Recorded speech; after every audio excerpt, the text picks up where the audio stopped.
कई लोगों का ये प्रश्न आया है कि गुरुजी ये बताने की कृपा करें कि क्या सत्य की खोज में किसी सहारे की आवश्यकता है या नहीं। इसमें दो संभावनाएं हो सकती हैं।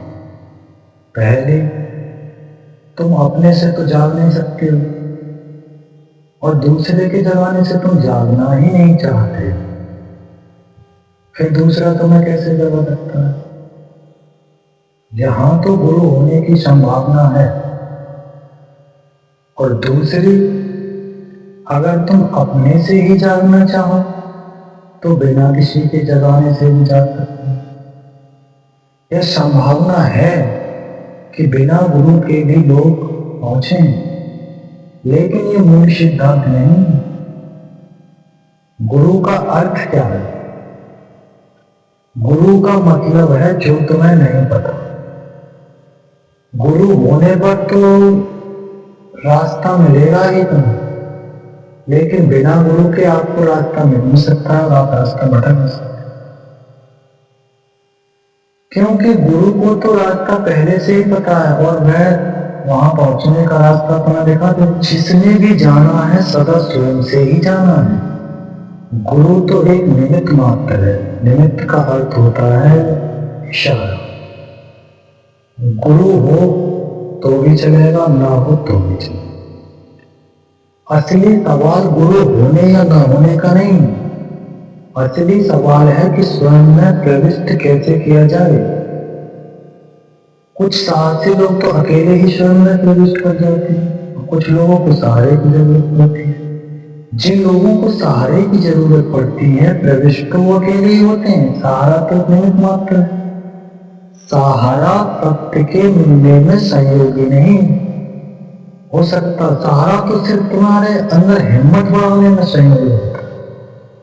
जैसे बच्चा जब पहली बार साइकिल चलाना सीखता है तो उसमें कुछ बच्चे तो स्वयं ही साइकिल लेके निकल पड़ते हैं, लेकिन वह गिरते हैं, चोट लगती है, फिर गिरते हैं, लेकिन वो साइकिल चलाना नहीं छोड़ते। पहले वो पैदल साइकिल चलाते हैं, फिर आधी साइकिल चलाना सीखते हैं, फिर धीरे धीरे एक दिन वह पूरी साइकिल चलाना सीख जाते हैं। इन्हें किसी सहारे की आवश्यकता नहीं होती है। दूसरे जिन्हें सहारे की आवश्यकता होती है, उनके लिए एक ट्रेनर या सिखाने वाला गुरु रखना होता है। बच्चा डरता है गिरने से और गुरु कहता है डरो मत, घबराओ मत, मैं खड़ा हूं, गिरोगे तो मैं बचा लूंगा। कोई गिरता नहीं है, सब सीख जाते हैं। यह एक झूठ को दूसरे झूठ से सहारा देकर हिम्मत देने की चेष्टा की जा रही है गुरु के द्वारा। यद्यपि गुरु ने कुछ भी नहीं किया, फिर भी तुम उसका अनुग्रह मानो, गुरु का एहसान मानो। बस गुरु ने तो इतना ही किया कि तुम एक व्यक्ति की बात से डर रहे थे, घबरा रहे थे, परेशान हो रहे, तुम्हें सहारा दिया, क्योंकि उस समय तुम्हें सहारे की बड़ी आवश्यकता थी। जो गुरु तुम्हारी बैसाखी बन जाए वह गुरु नहीं, वह तो तुम्हारा दुश्मन है। और जब तुम बैसाखी पर निर्भर हो जाओगे तो अपने पैरों की गति कब खोजो, अपने अंदर की ऊर्जा को कब खोजो। जो गुरु तुम्हें हाथ पकड़ कर चलाने लगे वह तुम्हें हमेशा अपाहिज ही रखेगा। जो गुरु कहता है कि मेरा दिया तो जला हुआ है, तुम्हें दिया जलाने की क्या आवश्यकता है, चले आओ मेरे साथ मेरी रोशनी में, वह गुरु तुम्हें अंधा ही रखेगा। उस गुरु पर कभी भरोसा मत करना, क्योंकि आज नहीं तो कल रास्ते अलग हो जाएंगे, और रास्ते कब अलग हो जाएंगे ये कोई नहीं जानता। कब मौत सामने दीवार बनकर खड़े हो जाएगी ये भी कोई नहीं जानता। तो गुरु को अपनी रोशनी मत समझ लेना। अक्सर लोग ये गलती कर बैठते हैं। दो व्यक्ति रास्ते पर चले जा रहे हैं, रात अंधेरी में अमावस्या की कड़ी रात है। एक व्यक्ति के पास टॉर्च है, दूसरे व्यक्ति के पास टॉर्च नहीं।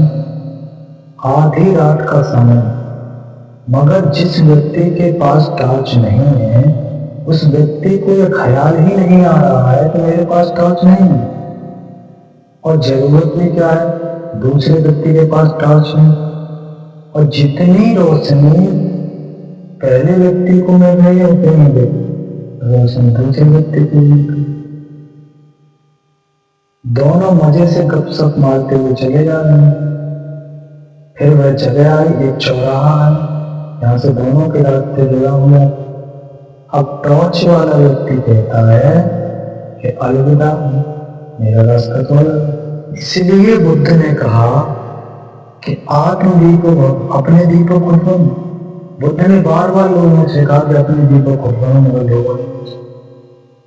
जिन्होंने सुना उन्होंने अपने दीपक जला दिए, लेकिन कुछ लोग इसी मस्ती में रहे कि करना क्या है, बुद्ध तो है, हमें दिया जलाने की क्या आवश्यकता।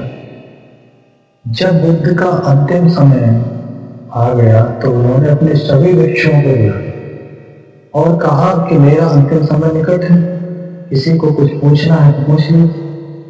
अब जिन्होंने अपने दिए जला लिए वे शांत बैठे। बुद्ध का एक शिष्य था आनंद, जो हमेशा बुद्ध के साथ रहा। सोते जागते उठते बैठते खाते पीते हमेशा बुद्ध के साथ। जब आनंद ने सुना तो वो दाढ़ मारकर लगा कि मेरा क्या होगा।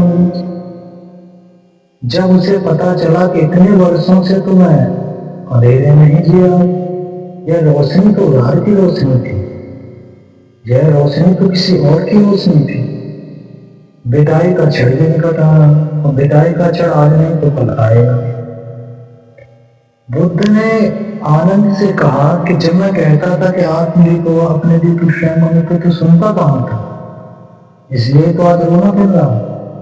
देख, उनको जिन्होंने सुन लिया वह शांत दिए बने बैठे। हालांकि बुद्ध के जाने का भय उन्हें भी है, मन में एक अशांति है, लेकिन धाड़ मारते नहीं हो रहे। क्यों? क्योंकि उन्हें ये डर नहीं है कि अंधेरा हो जाएगा। उन्होंने अपना दिया जला लिया।